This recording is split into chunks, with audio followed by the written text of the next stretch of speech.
आगे देखते हैं। ये 5वीं 6वीं शताब्दी ईसा पूर्व का जो एविडेंस है आपको मिला है बेलन नदी घाटी यानी कोल्डीवा यानी प्रयागराज से। इस तरह से बहुत सारे सवाल जो है पाषाणकालीन सभ्यता देखने को मिलेंगे आपको। आप बताइए। इसी के आगे थोड़ा सा हम लोग देखते हैं।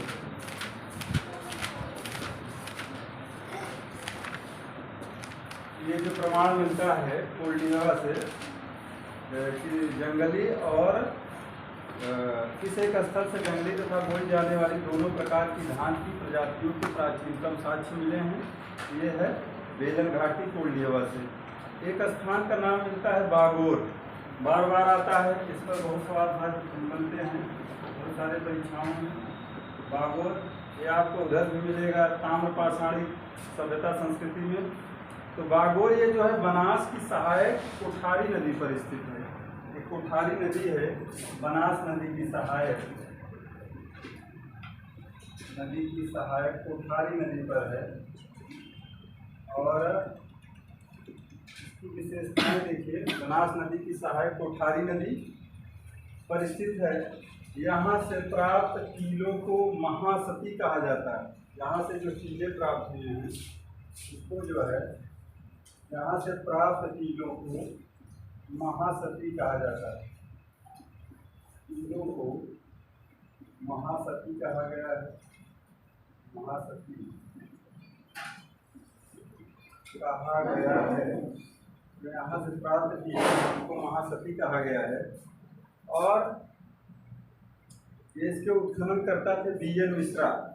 इस स्थान के उत्खनन करता थे बीएन मिश्रा। उत्खननकर्ता का नाम देखिए बीएन मिश्रा पूछा जाता है। बीएन मिश्र। बागोर, बागोर कहाँ पर है? वेरी गुड, पकड़ रहे हैं आप लोग, घबराइए नहीं, ऐसे बने रहिए बस साथ। बीएन मिश्रा और इन्हीं के साथ में एक जर्मन विद्वान थे और उनका नाम था एल.एस. लेस्निक। उन्होंने भी इनका साथ दिया था। तो इनका भी नाम नीचे लिख लीजिएगा, एल.एस. लेस्निक। एल.एस. लेस्निक का नाम था। पूछा जा सकता है कि बीएन मिश्रा का सहयोग करने वाले विदेशी विद्वान का नाम। ये 1971 में भाई इन्होंने यहाँ का उत्खनन करवाया। बीएन मिश्रा और जर्मन विद्वान, ये जर्मनी के थे, एल.एस. लेस्निक। इसकी विशेषताओं देखिए। बागोर भारत का सबसे बड़ा मध्य पाषाणिक स्थल है।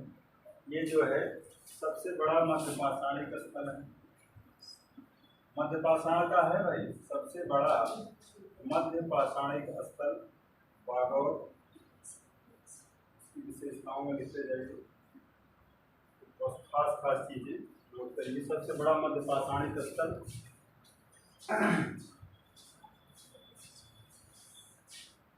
और यहाँ पर देखिए पशुपालन का प्राचीनतम साक्ष्य आपको बताया ही गया है। पशुपालन का प्राचीनतम साक्ष्य कहाँ से मिला है? बागौर से। और यहाँ से मध्य पाषाण यानी बागौर का प्रथम फेज ताम्रपाषाण युग एवं लौह युग यानी कि बागौर का तृतीय फेज के साक्ष्य यहाँ से देखने को मिलते हैं। यानी कि यहाँ पर मध्य पाषाण और ताम्रपाषाण और लौह युग तीनों के साक्ष्य मिलते हैं बागोर से। सबसे इम्पोर्टेंट चीज मध्य पाषाण,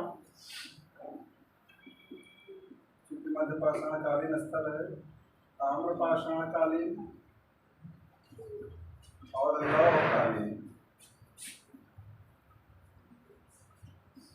कालीन साक्ष्य, तीनों साक्ष्य यहाँ से देखने को मिलते हैं। तो मध्य पाषाण, ताम्रपाषाण और लौहकालीन व्यवस्थाएं यहाँ जो थी वो एविडेंस के रूप में मिली है। यहाँ से मध्य पाषाण काल, ताम्रपाषाण काल और लौह युग के साक्ष्य प्राप्त होते हैं और लौहकालीन साक्ष्य प्राप्त होते हैं।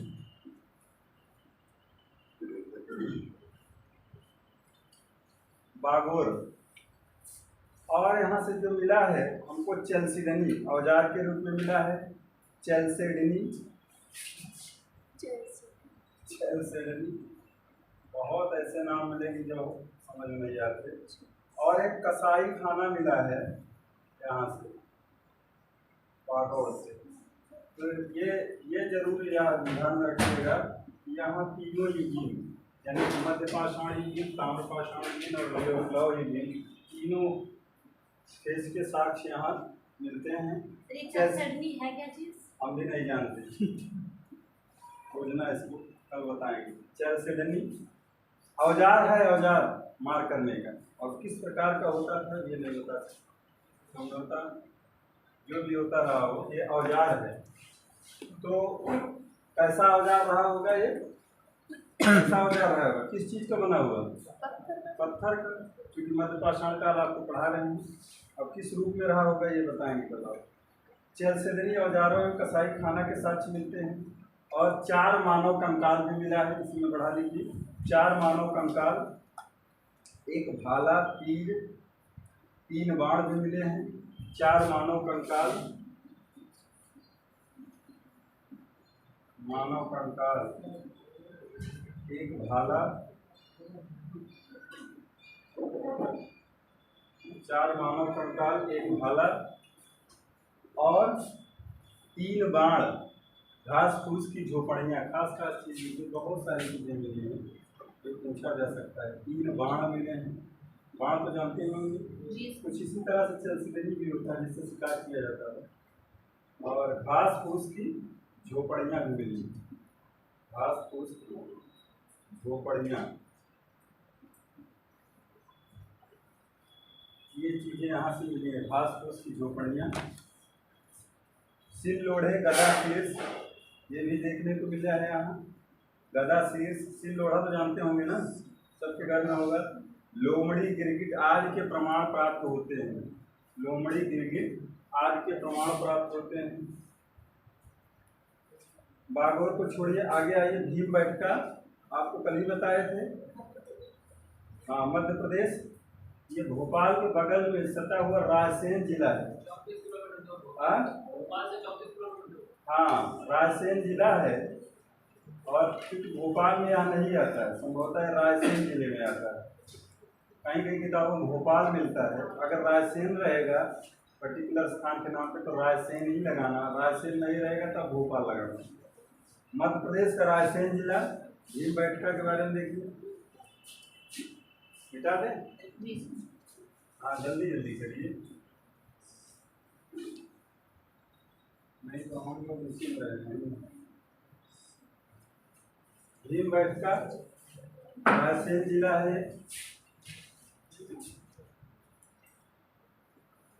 ये कहाँ पड़ता है?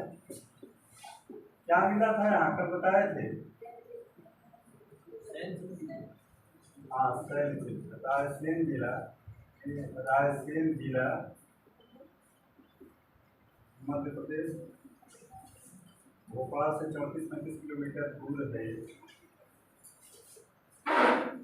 भीमबेटका। तो ये इसकी खोज देखिए, खोज पूछा गया है एक बार कि 1857 विष्णुधर वाकड़कर महोदय ने की। विष्णुधर वाकड़कर, विष्णुधर शास्त्री वाकड़कर,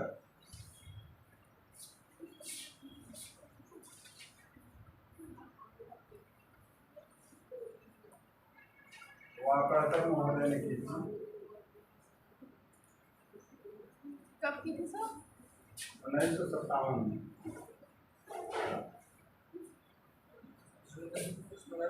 विष्णुधर शास्त्री वाकड़कर, BS वाकड़कर नाम मिलता है। BS वाकड़कर, विष्णुधर बीच में कुछ और है इधर, वाकड़कर, BS वाकड़कर यानी विष्णुधर शास्त्री वाकड़कर, ऐसे करके नाम मिलता है। भारत में पाषाण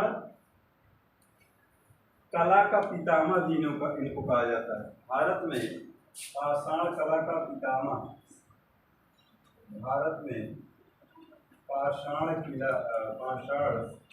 कला का पितामह जिन्हें कहा जाता है, पितामह।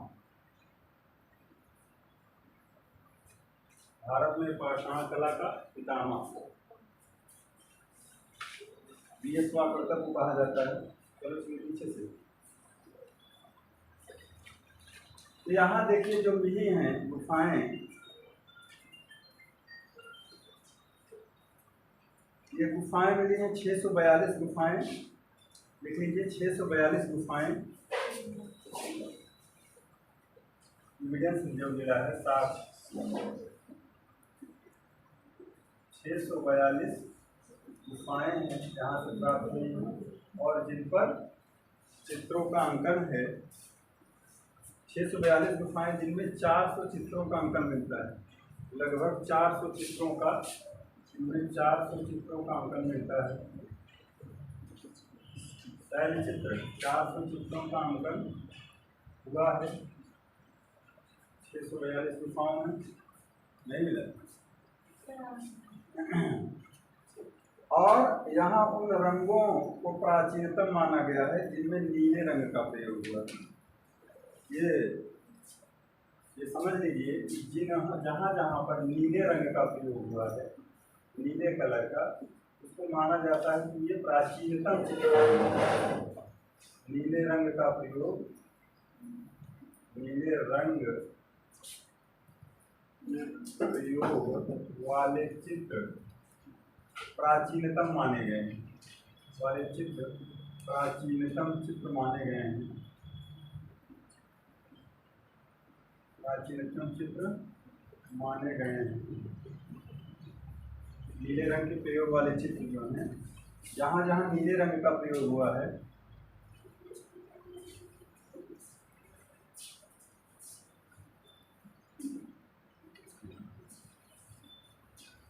तो यहाँ जो चित्रों का निर्माण हुआ है वो उच्च पूर्व पाषाण काल से ही प्रारंभ हो गया था। समझ रहे हैं? यहाँ उन रंगों को प्राचीनतम माना गया जिनमें नीले रंग का प्रयोग हुआ है, हो गया।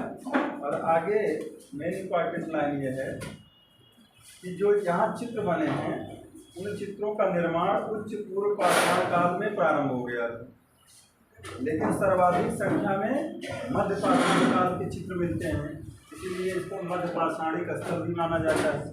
लेकिन जान लीजिए कि जो चित्र यहाँ बने हैं इसकी शुरुआत कब से हो गई थी? मध्य पूर्व पाषाण काल से ही हो गई। एक लाइन लिख लो इसमें, यहाँ चित्रों का निर्माण उच्च पूर्व पाषाण काल में प्रारंभ हुआ। यहाँ चित्रों का निर्माण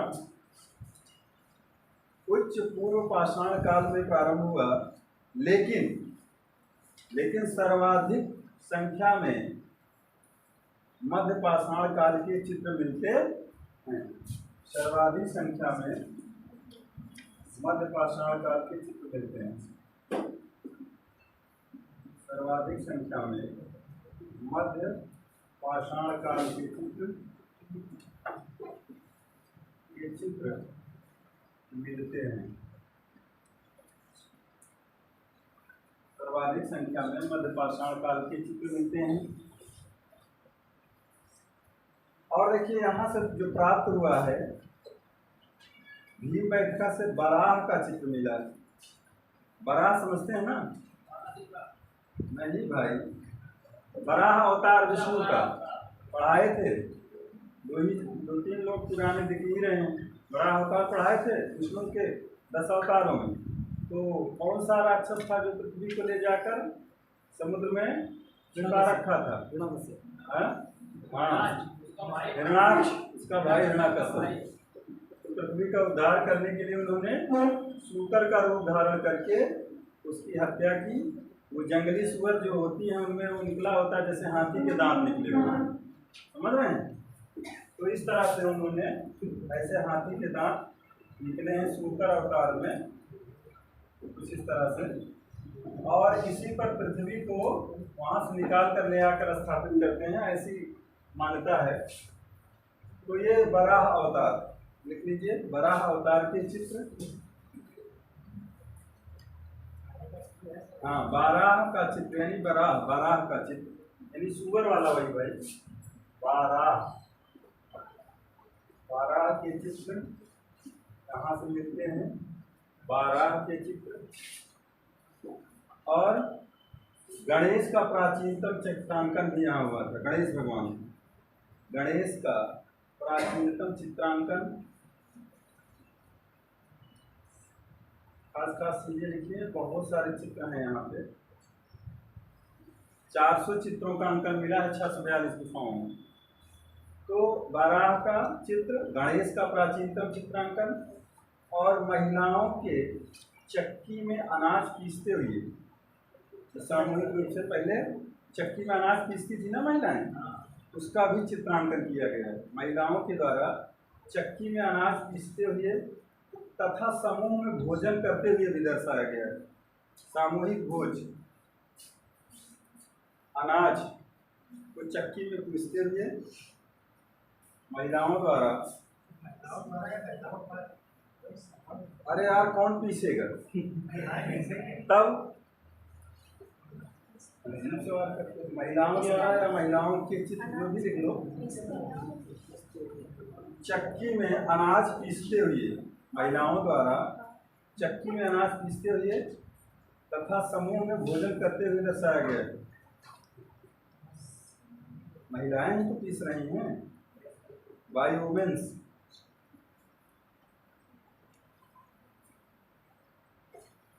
तथा समूह में भोजन करते हुए दर्शाया गया है।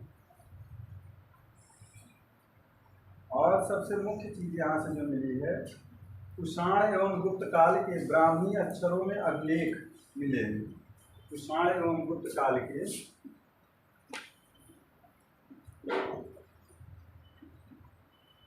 कुषाण एवं गुप्त काल के ब्राह्मी अक्षरों में, ब्राह्मी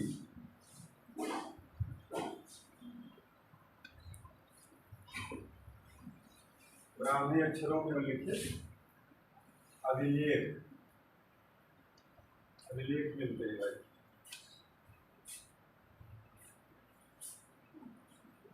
और अंत्येष्टि का साक्ष्य यहाँ मिला है। यहाँ भी चैलसिडनी की तस्करी मिली है। जंतुओं की कुल 29 प्रजातियों के चित्रण यहाँ मिले। कुल 29 जाति यानी कि पशु पक्षियों के 29 प्रजातियों का चित्रण यहाँ हुआ है। छोड़ दीजिए, आगे आइए। मेहरगढ़,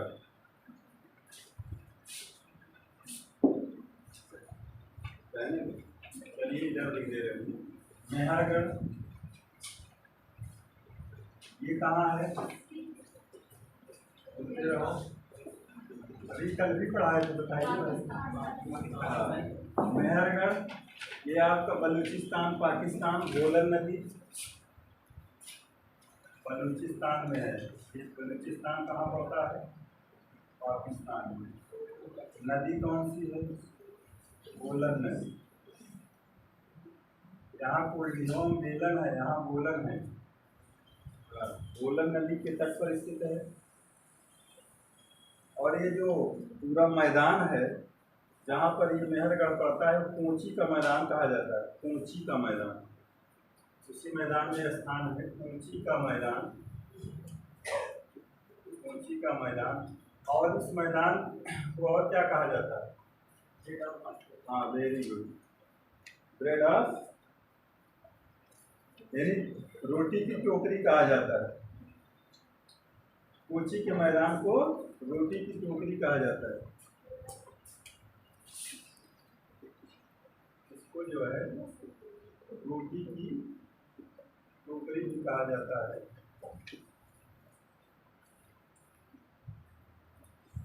ये जो है आपका बलूचिस्तान में है। कोची के मैदान में मेहरगढ़ पड़ता है पाकिस्तान में। नदी कौन सी है? बोलन। इसको देखिए खोजा किसने था? यहाँ जो पुरातात्विक कार्य हुआ था 1975 में, ये फ्रांसीसी विद्वान थे जे फ्रांसोया जैरजिच। जे फ्रांसिया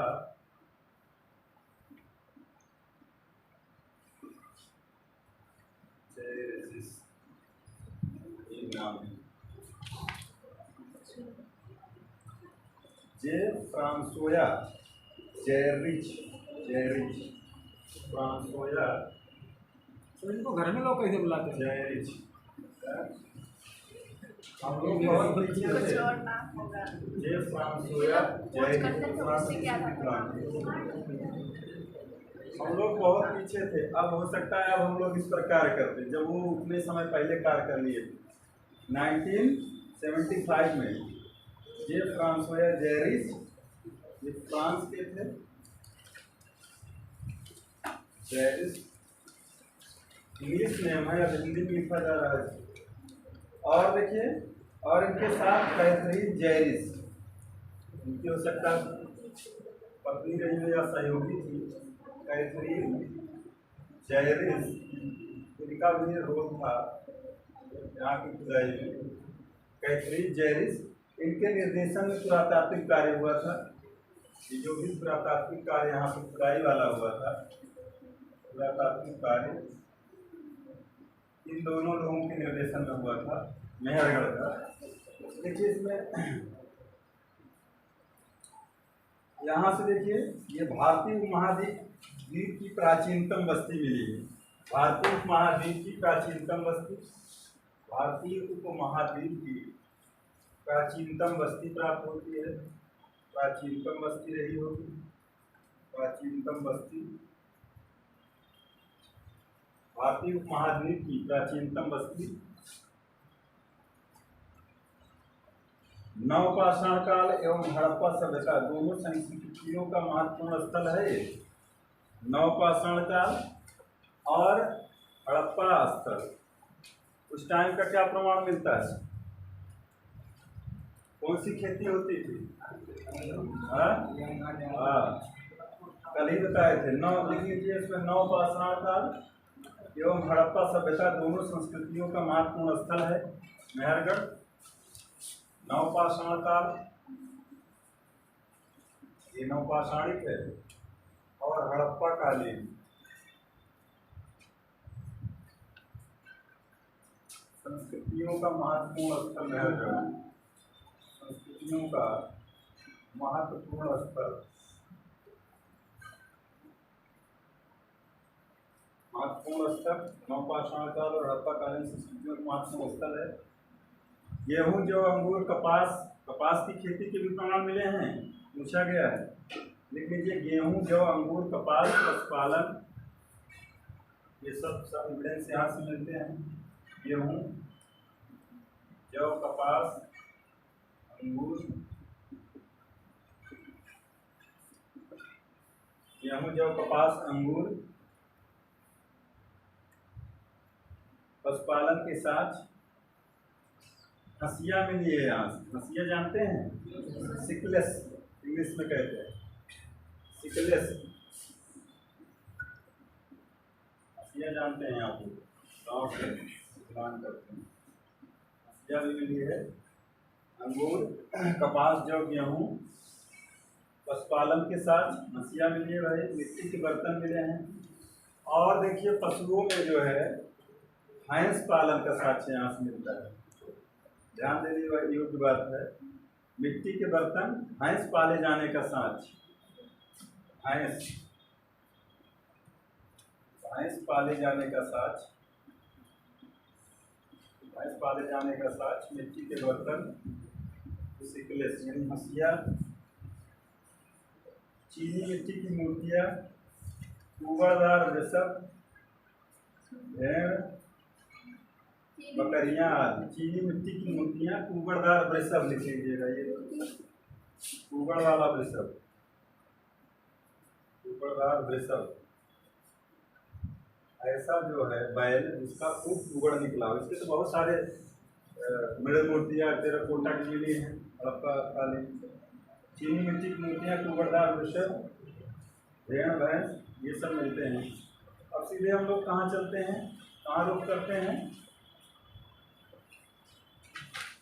ताम्रपाषाणिक संस्कृति देख लिया जाए जल्दी से।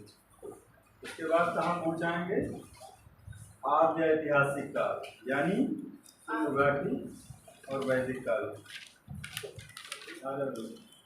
पीछे से ताम्रपाषाणिक संस्कृति। तो क्या आप बता सकते हैं यह संस्कृतियाँ सैंधव सभ्यता के पूर्व की रही या उसके बाद?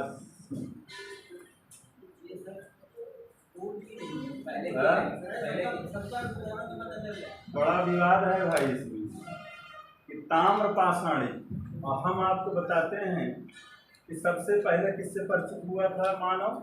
ये सब मिटा था बेटा, वो इसका इस्तेमाल करता था पत्थरों का।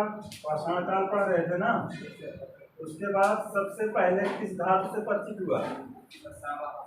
तांबा से। वेरी गुड, तांबा से परिचित होता है। और यहाँ कहा जाता है ताम्रपाषाणिक संस्कृति। हम आपको पढ़ाए कुछ ऐसे स्थल मिले हैं यहाँ जो है पाषाण के इस्तेमाल के साथ साथ तांबे के औजार भी मिलते हैं, और इस पर बहुत सारे विद्वानों का अलग अलग अपना मत है। यानी कि तांबे और पत्थरों के प्रयोग की जो व्यवस्था थी वो ताम्रपाषाणिक संस्कृति में देखने को मिलती है। तो ये इसको कहते हैं इंग्लिश में चैल्कोलिथिक कल्चर। चैल्कोलिथिक कल्चर, ताम्रपाषाणिक संस्कृति। ताम्रपाषाणिक संस्कृति, चैल्कोलिथिक।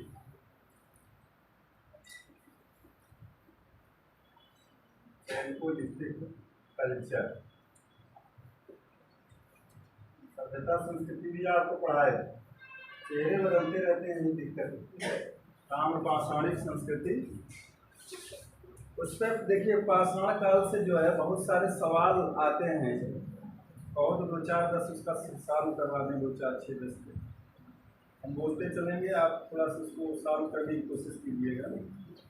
इसके पहले इसको शुरू करने से पहले देखेंगे, जैसे सवाल पूछा गया है, राख का टीला निम्नलिखित किस नवपाषाणिक स्थल से संबंधित है? तो बहुत सारे ऐसे स्थान मिले हैं जिसको हम पूरी तरह से बता नहीं सकते हैं। तो इसमें दिया है पय्यमपल्ली, कुपगल, कोल्डियवा और ब्रह्मगिरी। ब्रह्मगिरी ये स्थान की चर्चा हमने नहीं की। तो ये जो है आपका कुपगल होगा, राख का टीला। और राख का टीला हम कहाँ बताए थे?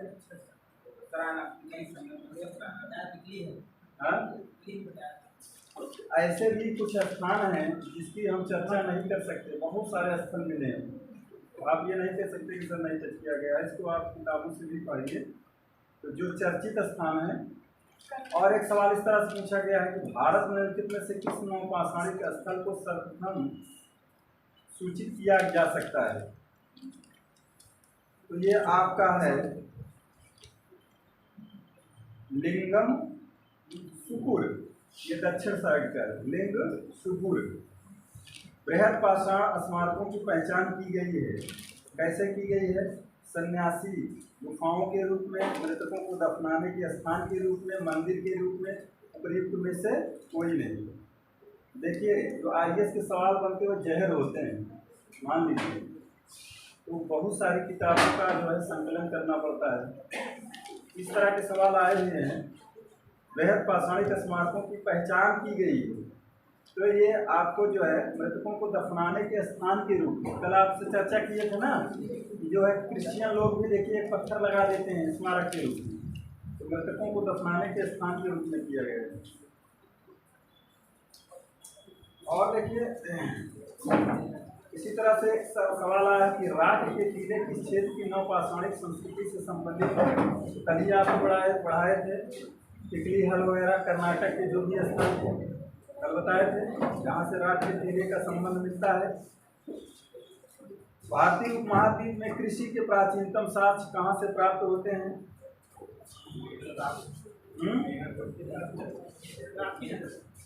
कृषि का प्राचीनतम साक्ष्य आपको हमने बताया था कि अगर लहुरा देवा रहेगा तो जरूर लहुरा देवा को लगाइएगा, अदरवाइज कहाँ लगाएंगे? कहाँ लगाएंगे? इस तरह के बहुत सारे सवाल हैं निम्नलिखित में से किस स्थल से हड्डी के उपकरण प्राप्त होते हैं? चोकनी मांडो, काकोरिया, महादहा, सराय नाहररा। ये तो पढ़ाई से बता सकते हो। महादहा, सराय नाहररा, महादहा कहाँ से ये मिलता है? प्रतापगढ़ से। इलाहाबाद यूनिवर्सिटी के बी डी मिश्रा वगैरह, D.R. शर्मा सर ने ये पढ़ाया था, जो हमको पढ़ा भी चुके हैं। अब तो दिवंगत हो गए कोरोना काल में। इन लोगों ने वहाँ पर जो है रॉबर्ट ब्रूस फूड थे। सवाल पूछा गया PCS में, क्या थे? भूगर्भ वैज्ञानिक, पुरातत्ववेत्ता, पूरा वनस्पति शास्त्री और इतिहासकार। यही तो सिरदर्द है। ये थे जो है भूगर्भ वैज्ञानिक। जहाँ लिखे हो वहीं लिख लीजिए पुस्तक, भूगर्भ वैज्ञानिक थे। सवाल क्या पूछ लिया जाए, कुछ कहा नहीं जा सकता। रॉबर्ट ब्रूस फूड क्या थे? भूगर्भ वैज्ञानिक थे भाई। लोक सेवा आयोग उत्तर प्रदेश के कमीशन के उसमें सवाल पूछा गया है कई बार। ये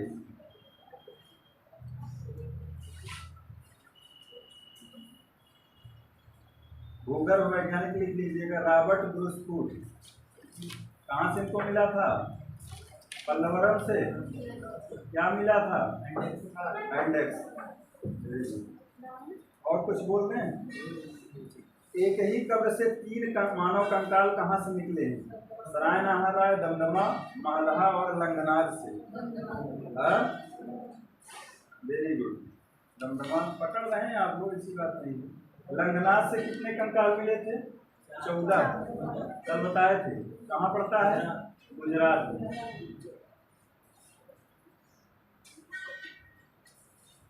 ये पूछा गया है, बढ़िया सवाल है। भारत में किस शिलाश्रय से सर्वाधिक वस्त्र प्राप्त हुई है? घाघरिया, भीमबेटका, लेखैया और आदमगढ़। हाँ, तो कुल कितनी गुफाओं की हमने चर्चा की? 600। हाँ, इसमें लगभग 400 चित्र मिले हैं। और जहाँ नीले रंग का चित्रांकन किया गया है, नीले कलर का, वो जो है सर्वप्राचीन चित्र माने गए। भैया बैठना हो बैठिए, अदरवाइज चलिए ताम्रपाषाणी संस्कृति देखते हैं।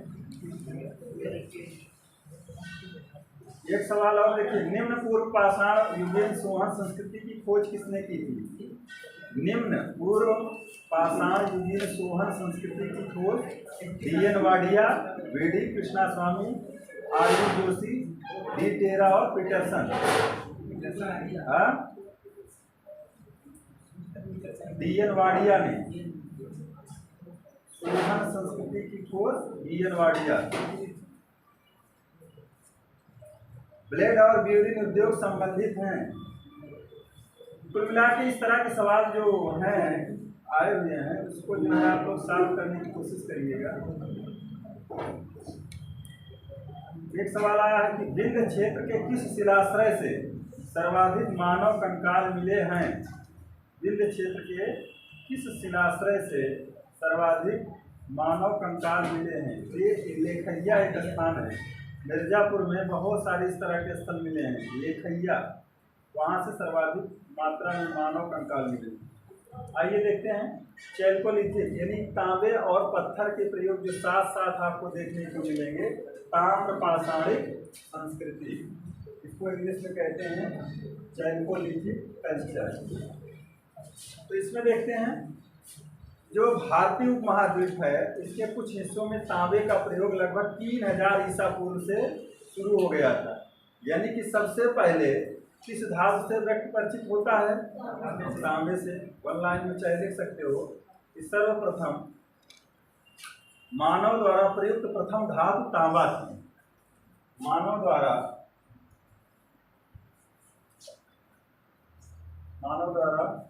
सर्वप्रथम प्रयुक्त धातु कौन सी थी? तांबा थी। कैसे बनता है तांबा? तांबा का कैसे बनता है? निश्चित धातु में आता है। हाँ, तो मानव द्वारा सर्वप्रथम प्रयुक्त धातु तांबा थी। अगर पूछा जाए कि सबसे पहले किसका इस्तेमाल वह करता है? शिकार के लिए औजार बनाने में किसका करता है? पाषाण यानी पत्थर का। उसके बाद तांबे का। उसके बाद उसके जीवन में क्या आता है? कांसा आता है भाई, कांस्य युगीन, कांस्य। तो कांस्य युगीन संस्कृति थी ना सिंधु घाटी सभ्यता, अभी पढ़ाएंगे इसके जिसको। और उसके बाद लोहे से वह परिचित होता है। हालांकि इस काल में आप सोना चांदी भी देखने को पाएंगे, लेकिन जो ये अगर इस तरह का क्रम अगर पूछा जाएगा तो आपके दिमाग में होना चाहिए कि सबसे पहले वह शिकार के लिए यानी उपकरण के रूप में यानी औजार के रूप में पाषाण यानी प्रस्तर यानी पत्थर का इस्तेमाल करता है। उसके बाद धातु के रूप में सर्वप्रथम वह तांबे से परिचित होता है, फिर कांसे से, फिर लोहा तो आपको वैदिक काल उत्तर वैदिक काल में देखने को मिलेगा। ठीक, तो देखिए तांबे का प्रयोग जो है लगभग 3000 ईसा पूर्व से ही शुरू हो गया था भारतीय उपमहाद्वीप में। अगर तांबे की बात किया जाए तो भारतीय उपमहाद्वीप में तांबे की शुरुआत कब से हो जाती है? लगभग 3000 ईसा पूर्व से। लेकिन जो है अगर ये सवाल यहाँ खड़ा होता है कि भैया ये देखिए सिंधु सभ्यता के पूर्व की व्यवस्थाएं थी या उसके बाद की या समकालीन, तो इस पर तमाम सारे विद्वानों का जो है विभेद है, यानी तमाम तरह तरह के मत हैं।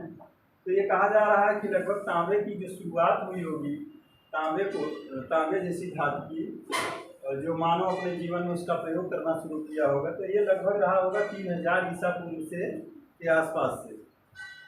तो तकनीकी दृष्टि से देखा जाए तो ताम्र पाषाणिक अवस्था कांस्य युगीन संस्कृति यानी सिंधु सभ्यता के पहले मानी जाती है। लेकिन परंतु कालक्रमानुसार यानी अगर डेट के हिसाब से देखेंगे तो यह बाद की मानी जाएगी। यानी अब देखिए सिंधु संस्कृति की भी डेट कंफर्म नहीं है, उस पर भी विवाद है। लगभग 2300 और 1700 की ईसा पूर्व की इर्द गिर्द भी मानेंगे, तब यह कालक्रमानुसार यह पीछे हो जाएगी ना। समझ रहे हैं कि नहीं? जैसे पुराने लोग हैं जिनको हम पढ़ाए हैं। तो अगर तकनीकी दृष्टि से कह रहे हैं कि अगर देखेंगे तो ये ताम्र पाषाणकालीन अवस्था जो है कांस्य युगीन संस्कृति यानी सिंधु सभ्यता के पहले आती है, परंतु कालक्रमानुसार दृष्टि डालेंगे तो भारत में जो है सिंधु सभ्यता कांस्य संस्कृति के बाद की अवस्था मानी जाती है।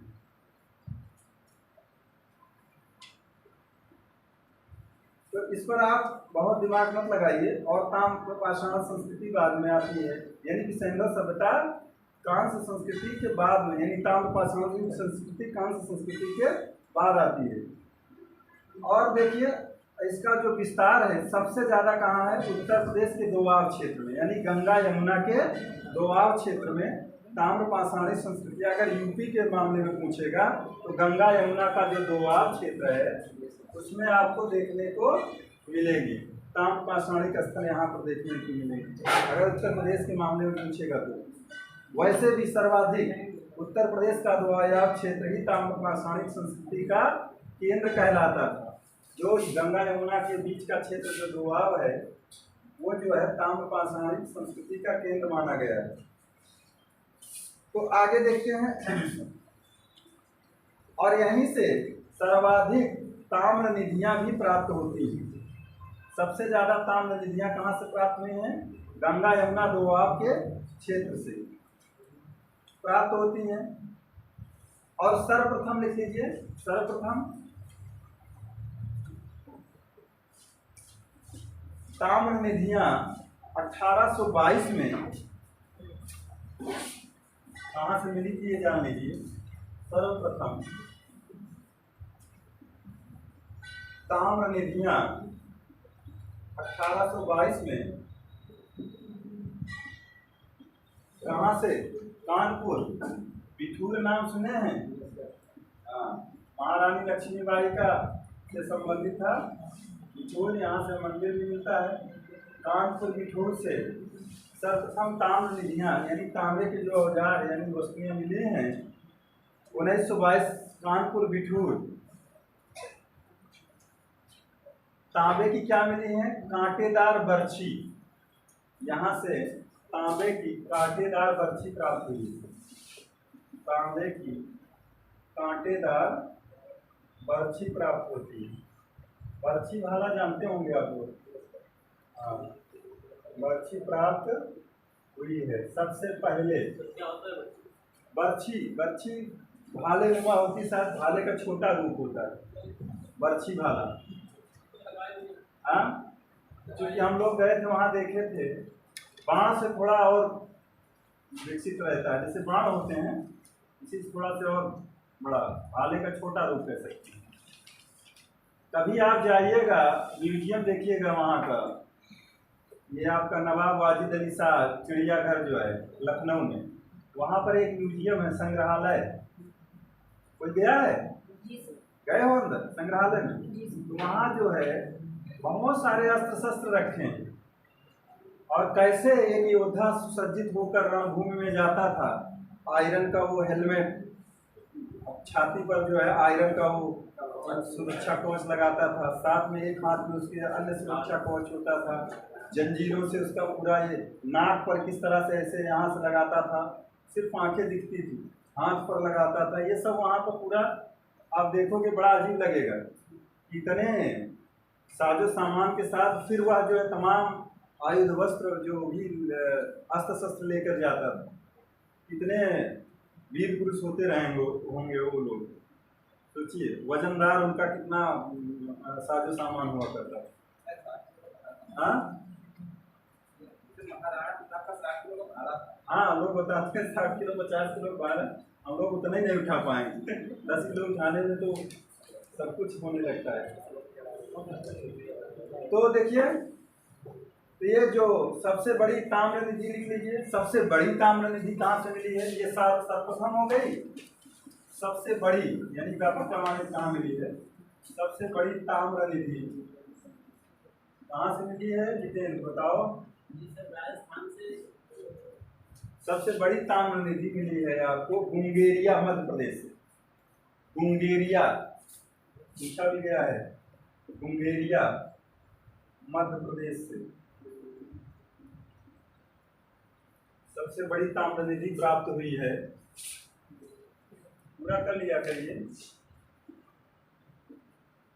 60 में लिखने के का जो है सीखिए हुनर। सबसे बड़ी ताम्र निधि प्राप्त हुई है बुंगेरिया मध्य प्रदेश से। यहाँ से क्या मिला है भाई? 424 उपकरण, 424 उपकरणों की ताम्र निधि मिली है, लगभग 424 उपकरणों की ताम्र निधि मिली है। यानी कि जो उपकरण मिले हैं किसके? तांबे के मिले हैं, ताम्र निधि प्राप्त हुई है। बुंगेरिया मध्य प्रदेश है, लिख लीजिएगा। और इसमें जो है 102 चांदी की वस्तुएं भी हैं इसमें, तो कह सकते हैं कि चाहे बाद में जुड़ा हो, 102 चांदी की वस्तुएं भी हैं जो मात्र प्राप्त हुई हैं। फिर ऐसे तो देखा जाए तो तांबा चांदी समसामयिक हो जाएंगी जो,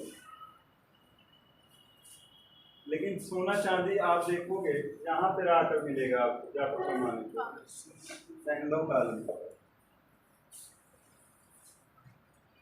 तो ये जो है 102 चांदी की वस्तुएं भी प्राप्त हुई है। देखिए कुछ जो है प्रमुख ताम्र पाषाणिक वस्तुओं के बारे में जान लीजिए जहाँ से सवाल किए जाते हैं। प्रमुख ताम्र पाषाणिक वस्तुएं,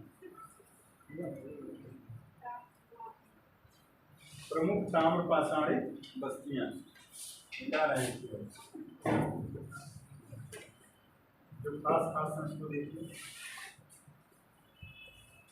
प्रमुख ताम्र पाषाणिक वस्तुएं,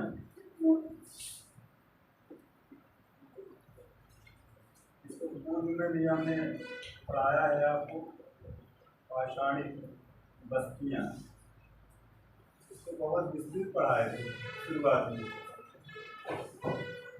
तो अब हम सबसे पहले चलते हैं दक्षिण पूर्वी राजस्थान से, देख लेते हैं। राजस्थान में एक बनास घाटी है, दक्षिण पूर्वी राजस्थान बनास घाटी, बनास घाटी यानी कि बनास नदी है, बनास घाटी, इसीलिए इसे बनास संस्कृति भी कहा जाता है। बनास संस्कृति का क्षेत्र कहाँ मिलेगा आपको? दक्षिणी पूर्वी राजस्थान में। ऐसे पूछ लेगा बनास संस्कृति का केंद्र कहाँ था, तो आप क्या बताओगे? राजस्थान। कहीं राजस्थान में उत्तरी पूर्वी पश्चिमी पूछ लिया तो दक्षिणी पूर्वी राजस्थान। आईएएस में तो आप कल्पना ही नहीं कर सकते कहाँ से पूछेगा, इसीलिए हमको लाइनर जीके नहीं पढ़ाया जाता, जीएस पढ़ाया जाता है। तो ये जो है बनास घाटी में स्थित होने के कारण इसको बनास संस्कृति भी कहा जाता है, यानी बनास नदी रही होगी। और यहाँ के अन्य प्रमुख स्थल देखिए, ये दक्षिणी पूर्वी राजस्थान में है। पहला इसमें अन्य प्रमुख स्थल में देखिए बनास संस्कृति में आहार, इसकी चर्चा कल भी हम किए थे। आहार संस्कृति भी कहा जाता है। तो आहार जो है ये उदयपुर जिला राजस्थान में है। आहार कहाँ पड़ता है? उदयपुर जिला। ये राजस्थान में है। महाराणा उदय सिंह के बारे में पढ़े होंगे, तो उन्हीं के नाम पे उदयपुर जिला राजस्थान। ये आहार नदी के तट पर होने के कारण इसे आहार संस्कृति भी कहा जाता है। नदी कौन सी है? इसी के नाम आहार नदी।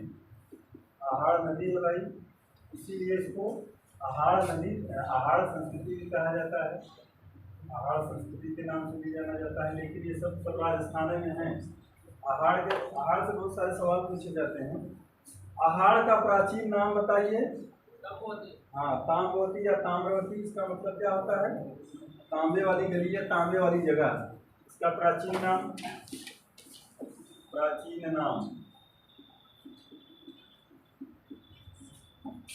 ताम्रवती या ताम्रवती। कहने का मतलब यहाँ पर तांबे का काम होता रहा होगा। तांबे जैसी धातु से औजार यानी उपकरण बनाए जाते रहे होंगे। यानी यहाँ बहुत सारी तांबा गलाने वाली भट्टियाँ भी मिली हैं पहाड़ से, इसीलिए इसको कहा गया है ताम्रवती या ताम्रवती। ताम्रवती या ताम्रवती यानी अर्थात तांबे वाली जगह, इसका मतलब होगा अर्थात तांबे वाली जगह, ऐसी जगह जहाँ तांबे का कार्य होता था, तांबे वाली जगह या गली। अरे भाई शहरों में प्रसिद्ध रहता है ना, फला जगह जाओगे तो ये मिलेगा, फला जगह जाओगे तो इलेक्ट्रॉनिक सामान मिलेंगे, यहाँ मोबाइल भी है। बड़े बड़े शहरों में जैसे आप लखनऊ में जाइए, इलाहाबाद में जाइए, वन डिस्ट्रिक्ट वन प्रोडक्ट। हाँ, अरे वन डिस्ट्रिक्ट वन प्रोडक्ट तो अलग की बात है। जैसे आपके शहर में ही है फला जगह ये फर्नीचर का काम होता है, फला जगह तो इसी तरह से रहा होगा, यहाँ तांबे का काम होता था। तो आहार का प्राचीन नाम ताम्रवती। और देखिए यहाँ पर जो है टेराकोटा के बैल मिले हैं। बैल, टेराकोटा समझ रहे हैं ना? हाँ, टेराकोटा के बैल, टेराकोटा के बैल मिले हैं। बैल से बहुत लगाव था, टेराकोटा के बैल। और जो खास चीजों में है, तांबे के प्रयोग का साक्ष्य सर्वप्रथम मिलता है। तांबा गलाने का साक्ष्य, यानी तांबा गलाने का साक्ष्य लिखेंगे, यानी भट्टियाँ, तांबे की भट्टियाँ, तांबा गलाने का साक्ष्य, यानी कि साक्ष्य के रूप में क्या मिलेगा? वही भट्टियाँ, तांबे की भट्टियाँ, तांबा गलाने वाली भट्टियाँ चाहे लिख सकते हो। काला और लाल मृदभांड, ये लिखिए, काला और लाल मृदभांड। मृदभांड समझ रहे हैं? हाँ, मृदभांड जो बड़ा होता है। हाँ, अब जो है आपके यहाँ घर में स्टील के बर्तन यूज होने लगे हैं, अदरवाइज पहले कैसे क्या यूज होता था? मिट्टी के पॉट से ही यूज होते थे। अब समय फिर बदल रहा है, वहीं जा रहा है। हाँ, लेकिन अभी अब देखिए मिट्टी का फ्रिज बनने लगा, मिट्टी के कुकर, मिट्टी के तवे आ गए हैं मार्केट में, समझ रहे हैं? लेकिन राजस्थान के एक हमारे साथी हैं, क्या नाम है उनका, जो राजस्थान के एक प्रजापति है, कोई नाम नहीं आ रहा। अरे भाई यूनियन में उनकी बॉटल रखी गई थी, यूनाइटेड नेशंस में जो सभा होती है, बैठकें होती हैं, उसमें उनकी बोतल भेजी गई थी, मिट्टी की बोतल है और ठंडा पानी उसमें रहेगा, एकदम फ्रिज जैसा एहसास आपको कराएगा। और आप लोग जो है इसको लेकर आते हैं, तमाम जो उसमें कोडिंग की गई है, अंदर कोई और धातु बाहर कोई और धातु, जिससे वो उष्मा का कुछ और नाम प्रजापति ही हैं, वो राजस्थान के हैं। उन्होंने सबसे पहले जो है, अब वो उनका कई करोड़ों का टर्नओवर हो गया, मिट्टी सोना उगले, कहीं उन्होंने स्लोगन देखा, रात भर उनको नींद नहीं आई और रात में उन्होंने विचार किया क्यों ना हम एक ऐसा फ्रिज बनाए जो मिट्टी का बना हो। और एक साइंटिस्ट हमसे मिले थे, अभी आपके यही गोंडा के हैं, हमारे कॉलेज में उनका कार्यक्रम लगा था, समन्वयक हैं हमारे प्रिंसिपल साहब यहाँ जिला कृषि और तकनीकी विभाग के, उन्होंने कार्यक्रम लगवाया था। तो वो साइंटिस्ट आए थे कृषि विभाग से, वो बता रहे थे कि हम उनसे मिले हैं, उन प्रजापति महोदय से। तो उन्होंने अपनी कहानी बताई कि हमने एक स्लोगन देखा कहीं पर, मिट्टी सोना उगले। तो उन्होंने कहा कि हम तो इतना सारा मिट्टी का सामान बनाते हैं और मेरी स्थिति कैसी है, वही राजा भोज नहीं गंगू तेली वाली स्थिति है, मतलब गरीबी में हम जी रहे हैं। बहुत सारे अच्छे जो है मिट्टी के बर्तन वगैरह बनाते हैं। तो उसने जो है रात में उनका जो है अपना दिमाग काम किया कि क्यों ना हम कुछ इस तरह का चीज़ बनाएं जो लोगों की नज़र में आ जाए, लोग ज़्यादा से ज़्यादा इस्तेमाल करने लगे। वो बता रहे थे कि उनके जो मिट्टी का जो उनका फ्रिज है, उसमें जो है धनिया आप इस फ्रिज में रख दीजिए, हफ्ते भर नहीं चलेगी, लेकिन उस फ्रिज की धनिया हफ्ते 10 दिन 15 दिन भी जो है वैसे की वैसी बनी रहेगी।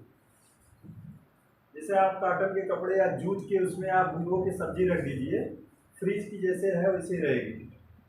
और ये बता रहे थे कि जो है उसमें कुछ लगाए होंगे, कोई टेक्निक हो सकता है, कूलिंग मशीन वगैरह लगाए हों, लेकिन जो उसका बॉडी पार्ट है वो मिट्टी का है, समझ रहे हैं, उष्मा और उधक होगा।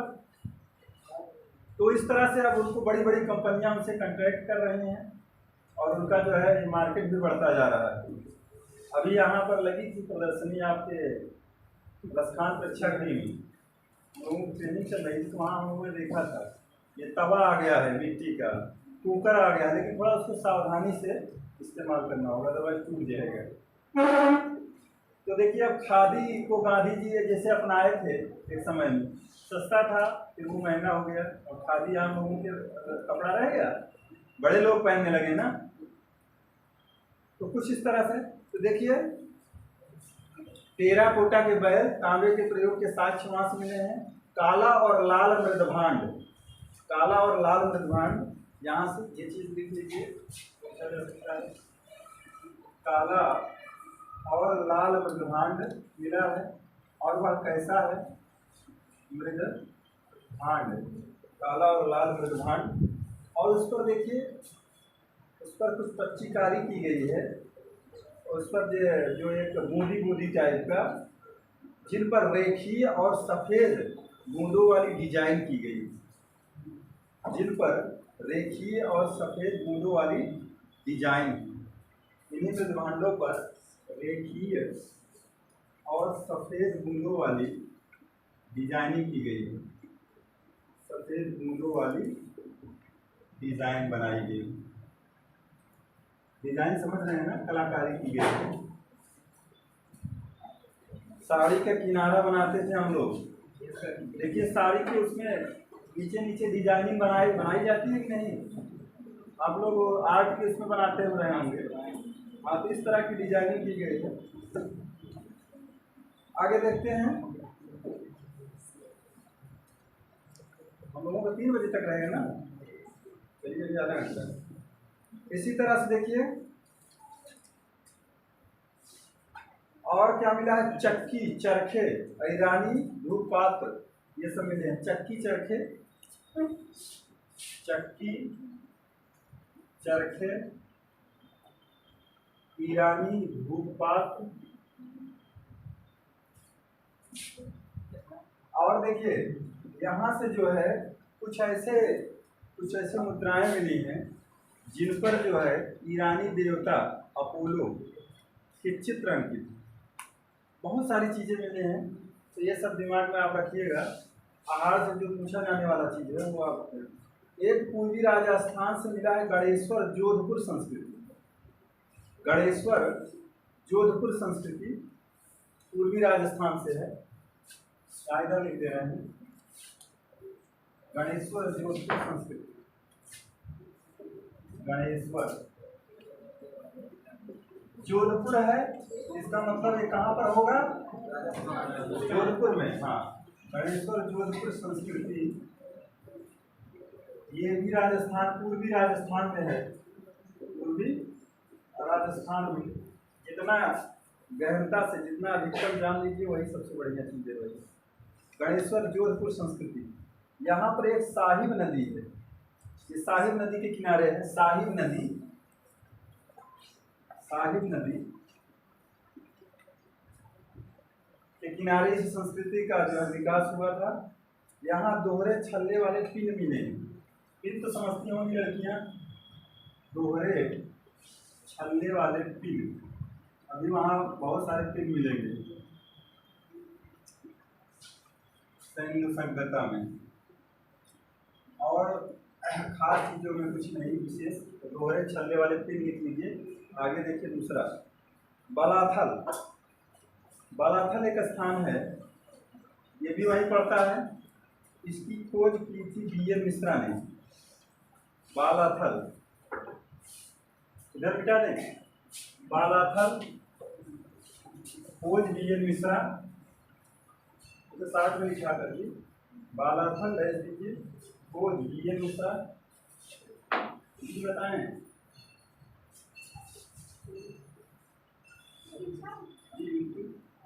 बैठना है, पीछे से आ जाओ, या खाली है क्या? पीछे जगह ना हो तो आगे आ जाओ। जगह नहीं है, पीछे जगह नहीं, आगे आ जाओ, यहाँ पर है, आगे यहाँ पर स्थान हो। ये 2-3 सीटें खाली हैं, आगे देखो। टाइम 1:30 से 3 का है, फिर 3 से 4:30, मतलब 1.5 घंटे चलेंगे। ठीक, वो टाइमिंग आप अभी मैडम से जुड़ जाइएगा, मोबाइल को आपको ग्रुप में जोड़ देंगे। हाँ जी, बाहर मैडम अभी मिलेंगे आपको, उनसे आप लिखेंगे। आगे चलिए, देखिए भाई, गणेश्वर जोधपुर हो गया। बालाथल खोज B.N. मिश्रा। बालाथल स्थान जान लीजिए, बालाथल, इसकी खोज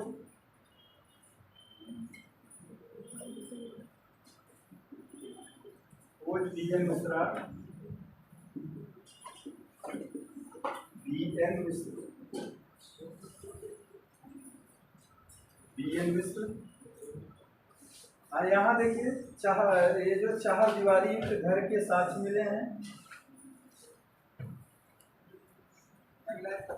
4 दीवारी युक्त घर का साक्ष्य, मतलब जो घर बना है उसके चारों तरफ 4 दीवारी है। 4 दीवारी युक्त घर के साक्ष्य, 4 दीवारी युक्त घर के साक्ष्य, 4 दीवारी युक्त घर के साक्ष्य।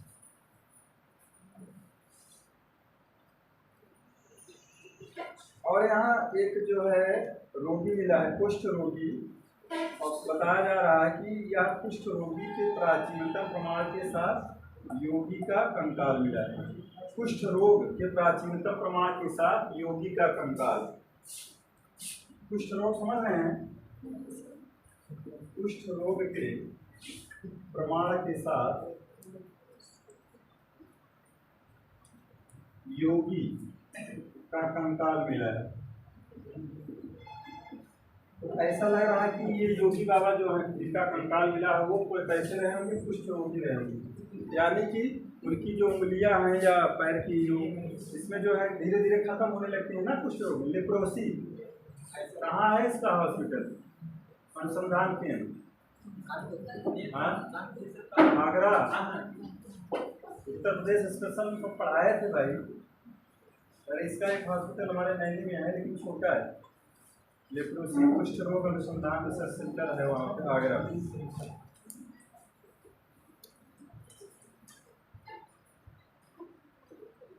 कुष्ठ रोग के प्राचीनतम प्रमाण के साथ योगी का कंकाल मिला है। सेम यहीं पर एक ओजियाना है, ओजियाना यही बालाथल में एरिया का मगर एक योजियाना स्थल है। यहाँ से भी यही चार दीवारी के साथ चलते हैं, बहुत इम्पॉर्टेंट नहीं है, जान लीजिए। योजियाना गिलुंद इम्पॉर्टेंट, गिलुंद लिख लीजिए, ये चित्तौड़गढ़ जिले में मिलता है। गिलुंद, गिलुंद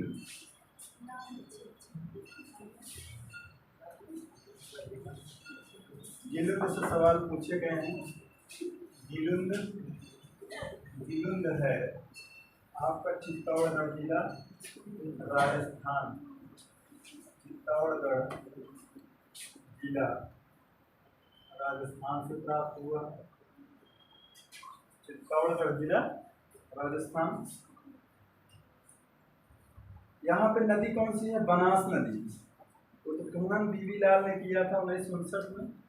बनास नदी है, नदी बनास। खननकर्ता कौन थे?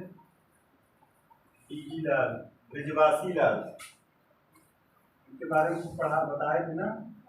बीबी लाल यानी ब्रिजवासी लाल महोदय कब किए थे? 1959 में किए थे। अब देखिए यहाँ से क्या क्या प्राप्त हुआ। प्राप्ति यानी साक्ष। बीबी लाल 1959। मिट्टी की इमारत मिली है भाई, जो इमारत मिली है वो कैसी है? मिट्टी की इमारत, तांबे के टुकड़े, मिट्टी की इमारत, तांबे के टुकड़े। और एक ऐसी इमारत मिली है जहाँ कहीं कहीं पक्की ईंटों का इस्तेमाल किया गया है। एक ऐसी इमारत जहाँ कहीं कहीं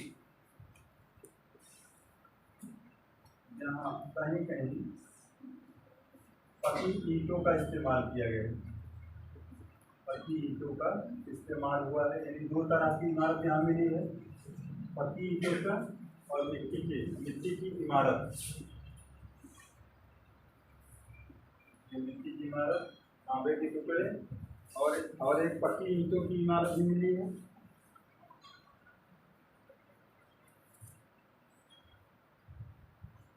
प्रस्तर फलक उद्योग, स्तंभगर, बहुत सारी चीजें मिली हैं। प्रस्तर फलक उद्योग, प्रस्तर फलक उद्योग,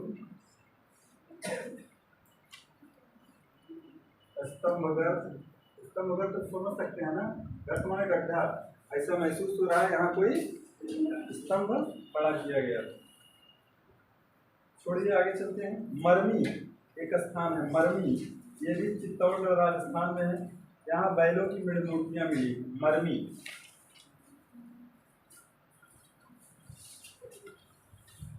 ताम्रपाषाणी कुछ इम्पोर्टेंट स्थल है, इनको जान लीजिए। स्थलों में बहुत सारे। मरमी ये भी है चित्तौड़गढ़, चित्तौड़गढ़ राजस्थान, चित्तौड़गढ़ राजस्थान। यहाँ पे क्या मिला है? बैलों की मूर्तियां, बैलों की मूर्तियां प्राप्त हुई, बैलों की मूर्तियां प्राप्त हुई।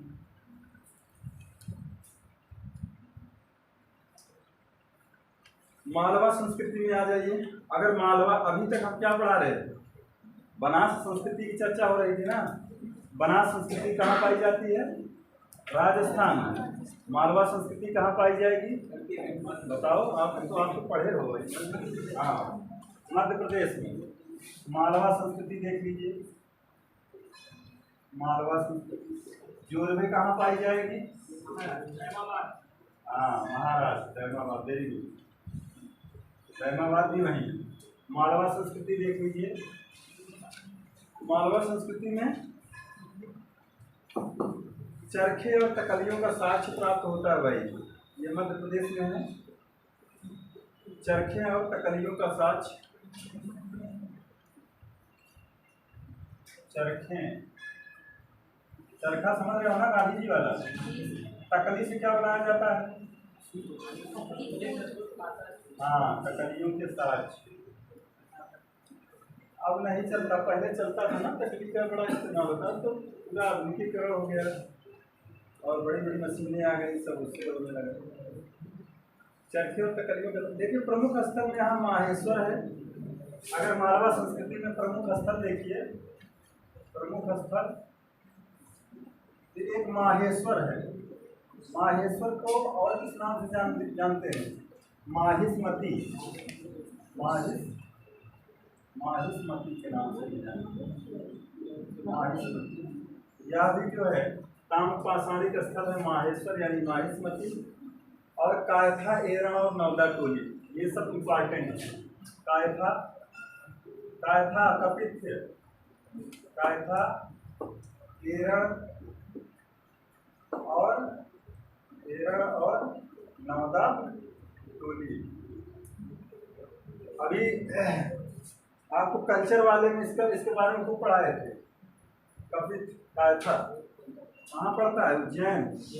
हाँ, अरे भाई यहीं के तो थे, बरामीर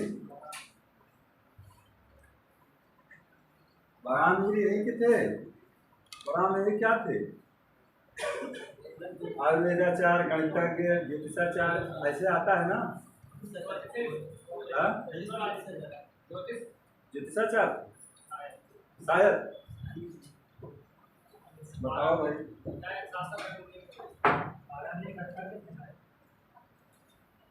एक दंगवाड़ा स्थान मिला, वहां से एक वेदी का अवशेष प्राप्त होता है। देखिए दंगवाड़ा से एक वेदी का अवशेष मिला है। दंगवाड़ा स्थान है, यहाँ से एक वेदी के अवशेष मिले। एक वेदी के अवशेष दंगवाड़ा। हमको सोच रहे थे आज सिंधु सभ्यता भी हम तक 247 हो गया। दंगवाड़ा से एक वेदी का अवशेष। आइए कायथा देख लेते हैं, जो खास है कायथा देखिए। कायथा को हम कपित्थ भी कहते हैं। कपित्थ देखिए ये कहाँ पड़ता है? उज्जैन में। उज्जैन में कौन सा मंदिर है? महाकालेश्वर का शिव मंदिर उज्जैन। लिख लीजिए उज्जैन, काली सिंधु नदी, उज्जैन। कायथा कहाँ पड़ेगा? कपित्थ, उज्जैन में। उज्जैन यानी कहाँ पर? मध्य प्रदेश में। नदी कौन सी है? काली सिंधु नदी। ये जो है वो काली सिंधु पर, काली सिंधु नदी छोटी नदी है। अरे है भाई, ये भी है। बना आप इलाहाबाद में चलिए, हम आपको कई नदियाँ दिखाएंगे। गंगा, यमुना, बेलर, टोंस, ससुर खदेरी नदी, तमाम सारी नदियाँ, छोटी नदियाँ। तो काली सिंधु नदी खोज किसने की थी? वी.एस. वाकड़कर महोदय। मिला नहीं इसको? वी.एस. वाकड़कर। खोज वी.एस. वाकड़कर महोदय। इनको क्या कहा जाता है? हाँ, 1964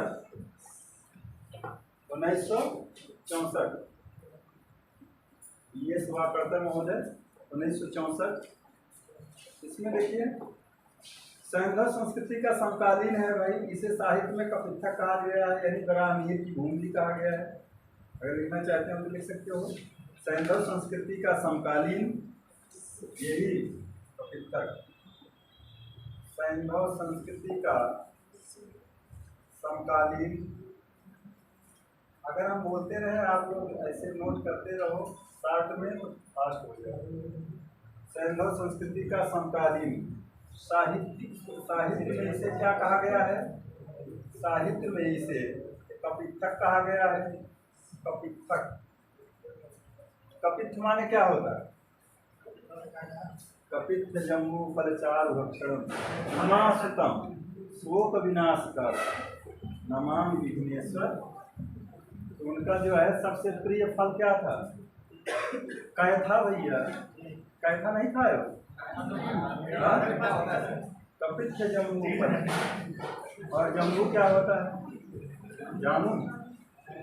जम्बू फल 4 बच्चों, लड्डू जिसको खाते थे गणेश भगवान, विघ्नहर मंगल करण।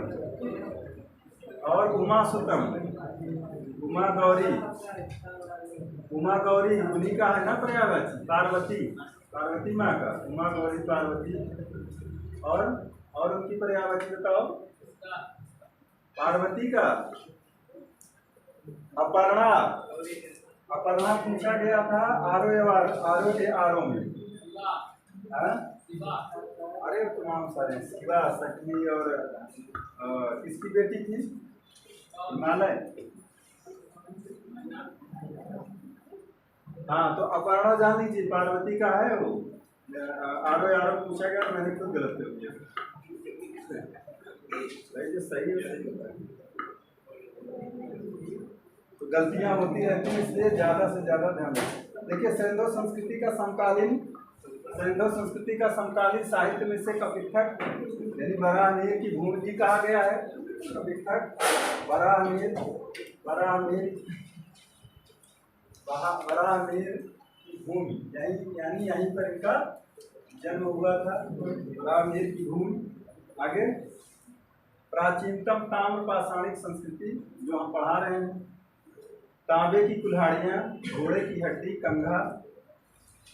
प्राचीनतम ताम्र पाषाणिक संस्कृति है ये भाई, ये प्राचीनतम ताम्र पाषाणिक संस्कृति।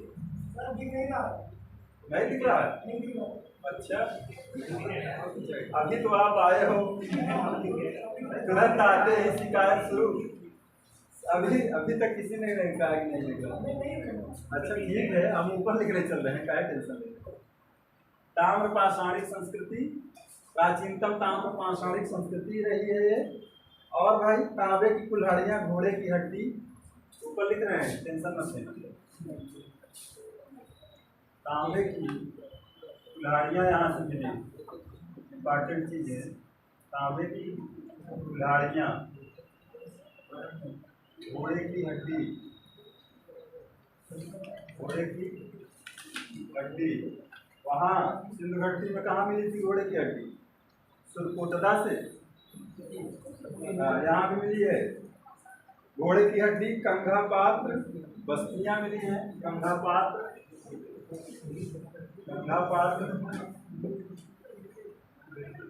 बस्तियाँ हैं। कंघा पात्र बस्तियाँ। किलाबंद बस्तियाँ मिली हैं भाई। तांबे के 28 कंगन भी मिले हैं। किलाबंद बस्तियाँ, तांबे के 28 कंगन मिले। बहुत सारी चीजें मिले हैं, ये हमारा नोट करिए।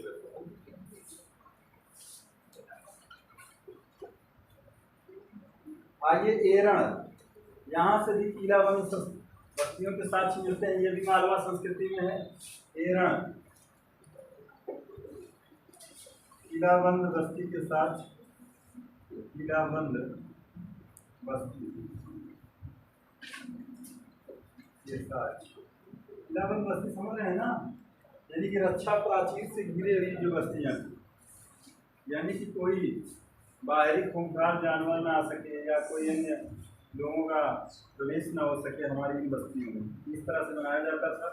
और ये सब चीज़ें अभी आपको सैंधव घाटी में देखने को मिलेंगी। हाँ, आगे एरण, नौदा टोली देखिए, ये इम्पॉर्टेंट है। नौदा टोली,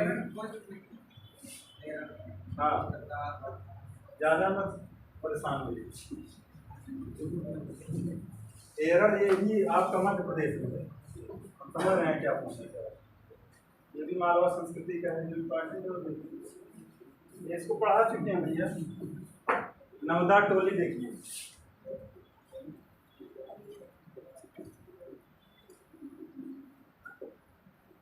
नौदा टोली 10 समय हो गया ना।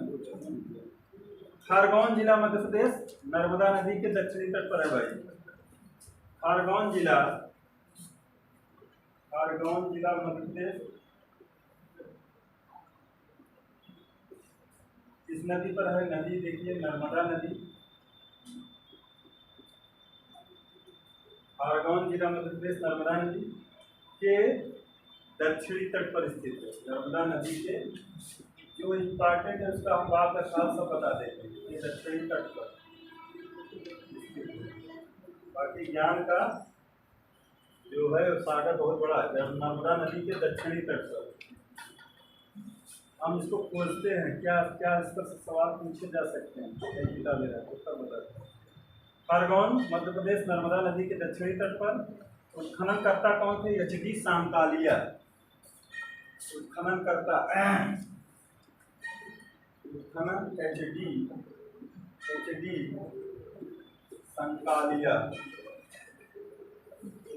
सांकालिया महोदय इसके उत्खनन करता रहे एच.डी. सांकालिया महोदय। इसमें देखिए क्या मिला है, सबसे विस्तृत उत्खनित ताम्र पाषाणिक स्थल है। ये चीज देखिए, सबसे विस्तृत उत्खनित ताम्र पाषाणिक स्थल, सबसे विस्तृत उत्खनित ताम्र पाषाणिक स्थल है। ताम्र पाषाणिक स्थल सबसे विस्तृत यानी सबसे बड़ा उत्खनित ताम्र पाषाणिक स्थल। मालवा संस्कृति का सबसे बड़ा तथा इस संस्कृति का सर्वप्रथम खोजा गया स्थल है। मालवा संस्कृति का सबसे बड़ा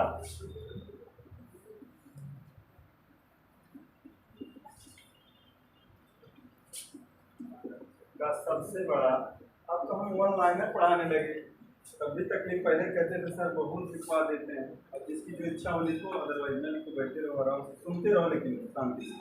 सबसे विस्तृत उत्खनित ताम्र पाषाणिक स्थल मालवा संस्कृति का सबसे बड़ा तथा इस संस्कृति का सर्वप्रथम खोजा गया स्थल है।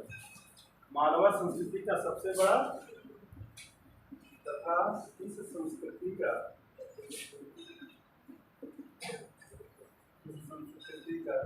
प्रथम खोजा गया स्थल।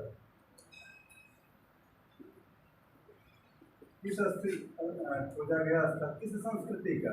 मालवा संस्कृति का। मालवा संस्कृति का सबसे बड़ा तथा इस संस्कृति का प्रथम खोजा गया स्थल आपका ये नौदाटोली है, खोजा गया स्थल है। और देखिए यहाँ से चौकोर वृत्ताकार घर मिले हैं। देखते जाओ, चौकोर वृत्ताकार घर, चौकोर वृत्ताकार घर मिले हैं। चौकोर वृत्ताकार घर, सभी तरह के अनाज मिले हैं। अनाज बहुत सारे हैं, मिले हैं, तो इसी में आप सीधे लिख लीजिए सभी प्रकार के यानी सभी तरह के अनाज की प्राप्ति हुई। सभी तरह के अनाज की प्राप्ति हुई। जिसके मन में जो कोई सवाल होगा अभी हमें बता देना, कल आपका सोल्यूशन मिलेगा। इस संस्कृति का सर्वप्रथम खोजा गया स्थल है चौकोर वृत्ताकार घर, सभी तरह के अनाज, मानव आकृतियाँ तराशी गई, मानव आकृति है। लहराते बालों वाला पुरुष मिला है। लहराते बालों वाला पुरुष तमाम और मानव आकृतियाँ मिली हैं, लेकिन ये कुछ खास लग रहा है इसलिए लहराते बालों वाला पुरुष आकृति। अग्निवेदिका सामूहिक मानव नृत्य, अग्निवेदिका इन सब के साथ मिलते हैं भाई यहाँ। अग्निवेदिका सामूहिक मानव नृत्य के भी साक्ष्य मिले हैं। सामूहिक मानव नृत्य के साक्ष्य प्राप्त होते हैं। हो गया?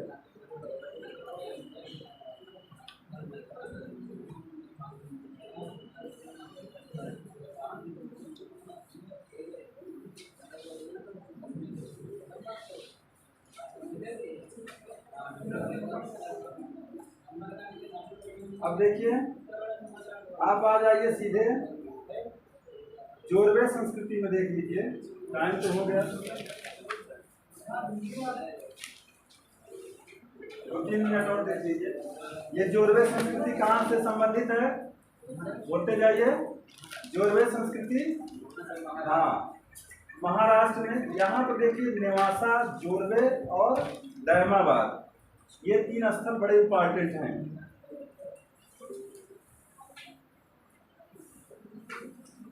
पश्चिमी महाराष्ट्र में मिलती है भाई जोरवे संस्कृति, अहमदनगर जिला और पुणे जिला। ऐसे समझ लीजिए, एक अहमदनगर जिला है और एक पुणे जिला है।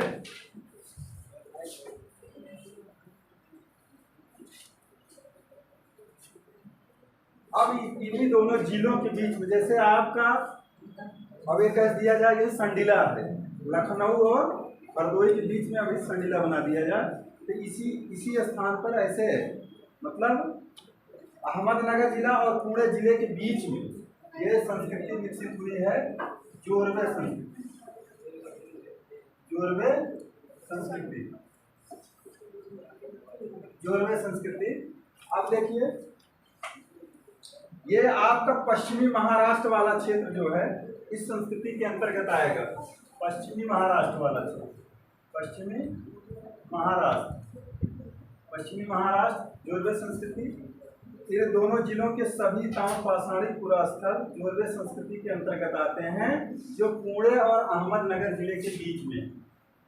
अहमदनगर, और जनरली आप लोग कितना जानते थे अहमदनगर, तो ये गैप है और पुणे जिले, ये दोनों जिले कहाँ हैं? महाराष्ट्र में।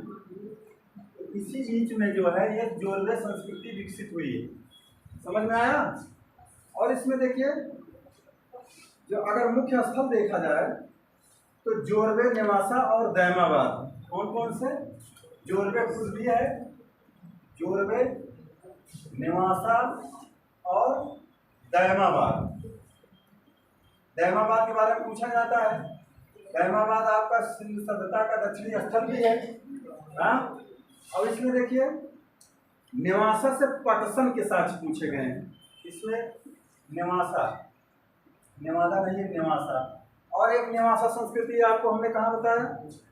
राजस्थान, बनास संस्कृति, सॉरी बनास होती, ये नेवासा है। यहाँ पे इसका साक्ष्य मिलता है पटसन के साक्ष्य। साक्ष्य में करिए पटसन के साक्ष्य। पटसन समझ रहे हैं ना? पटसन तो समझते हैं। हाँ, पटसन के साक्ष्य मिले हैं। और दैमाबाद में, दैमाबाद के बारे में इतना जान लिए कि अब तक जो भी 200, लगभग 200 जोरवे संस्कृति के स्थल मिले हैं, उनमें सबसे बड़ा है, ये जान लीजिए, ये जोरवे संस्कृति का सबसे बड़ा स्थल है। जोरवे संस्कृति का सबसे बड़ा स्थल, सबसे बड़ा स्थल। और कुल कितने स्थल प्राप्त हुए हैं इस संस्कृति में? लगभग 200 स्थल प्राप्त हुए हैं, जिसमें दैमाबाद जो है जोरवे संस्कृति का सबसे बड़ा स्थल। बताइए,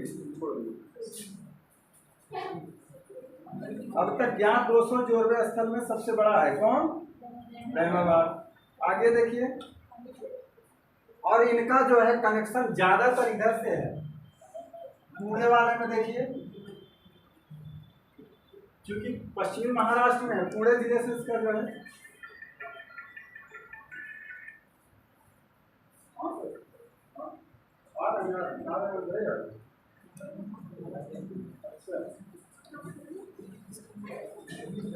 क्या करेंगे?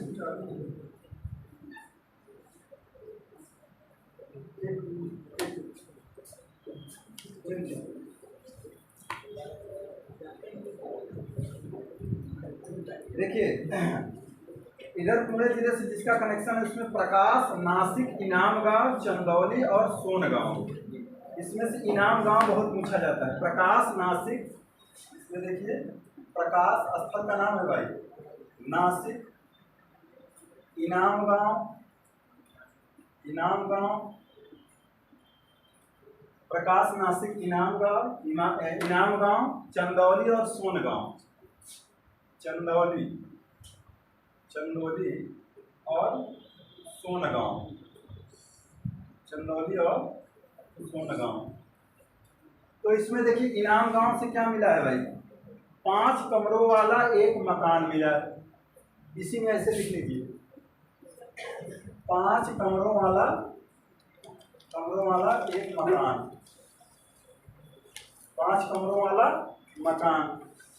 और किलेबंद एवं खाई से घिरी हुई बस्ती। किलेबंद बस्ती यानी खाई से घिरी हुई, किलेबंद खाई से घिरी हुई बस्ती, खाई से घिरी बस्ती, खाई से घिरी बस्ती। और क्या, सबसे बड़ी बात, मातृ देवी की प्रतिमा। और क्या मिली है, मातृ देवी की प्रतिमा मिली। मातृ देवी समझ रहे हो ना, की प्रतिमा। आपकी मातृ देवी कौन सी है? हर गांव में अलग डीह बाबा होते हैं, और ज़्यादातर आज तक हम लोग जो है माँ शेरा वाली की आराधना करते हैं। अभी हफ्ते भर पूजा होगी, होती है कि नहीं? हाँ, अब देखिए पूर्वी भारत में कुछ देख लीजिए, काम खत्म कर लेंगे। पूर्वी भारत में चिराग, पांडुराज ढीवी और महिषदल, ये हैं 3 स्थल। पूर्वी भारत का मतलब समझ रहे हो, 7 सिस्टर वाला। हाँ, तो पूर्वी भारत में देखिए कौन से मिले हैं, है तो बहुत बड़ा पूर्वी भारत। ये ताम्र पाषाणिक स्थल कौन कौन से हैं? चिराद गांव, चिराद गांव, पांडुराज ढीवी, पांडुराज ढीवी, और कौन सा है? चिराद गांव, पांडुराज ढीवी, और एक है आपका महिषदल, महिषदल, महिषदल पूर्वी भारत में। अन्य स्थलों में देखिए बिहार का सोनवर है। बिहार में देखिए कौन कौन से मिले हैं। बिहार में डैश करके लिख लीजिए, सेनुवार, सोनपुर, ताराडीह, सेनुवार, ताराडीह, और सोनपुर, सेनुवार, ताराडीह और सोनपुर, सेनुवार, ताराडीह और सोनपुर। पूर्वी उत्तर प्रदेश, ये लिख लीजिए, खैराडीह और नरहन, पूर्वी उत्तर प्रदेश,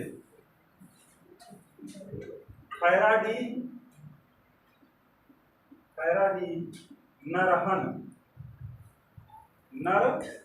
खैराडीह और नरहन। Thank you.